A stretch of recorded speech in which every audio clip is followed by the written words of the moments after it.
আজ সকাল সকাল একটু কাজে বেরিয়েছিলাম, ফিরে এসে তো চক্ষু মাথায়, অনেক দেরি হয়ে গেছে। কিন্তু খাবারের কিছু তো ব্যবস্থা করতেই হবে, তাই চটজলদি ডিমের এই ইউনিক রেসিপিটা করে নিলাম। কীভাবে করেছি সেটাই আপনাদের দেখাবো। একটা তড়কা প্যানে কিছুটা তেল ব্রাশ করে নিলাম।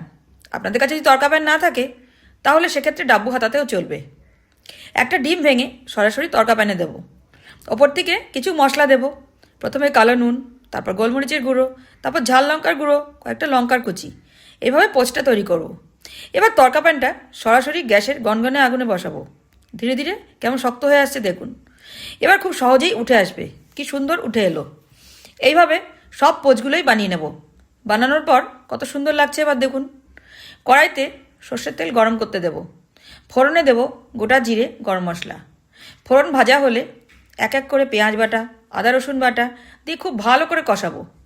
এবার খানিকটা কষা হলে দেব টমেটো পিউরি। সেটা দিয়ে আরও কিছুটা নেড়ে চেড়ে দেবো 1 চামচ হলুদ, হাফ চামচ নুন, 1 চামচ কাশ্মীরি লঙ্কা দিয়ে খুব ভালো করে কষাবো।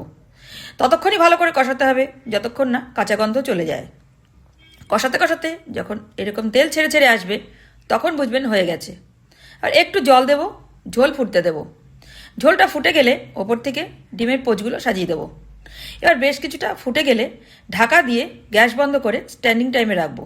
কিছুক্ষণ পর ঢাকনা তুলে একটু ধনেপাতা দেবো। কি সুন্দর দেখতে হয়েছে দেখুন, আর খেতেও ততটা অপূর্ব। আপনাদের হাতে যদি মাত্র 15 মিনিট সময় থাকে এই ডিমের ইউনিক রেসিপিটা বানিয়ে নিন। এটা বাচ্চারাও খেতে পারবে। একটু ঝালটা কম করে দেবেন।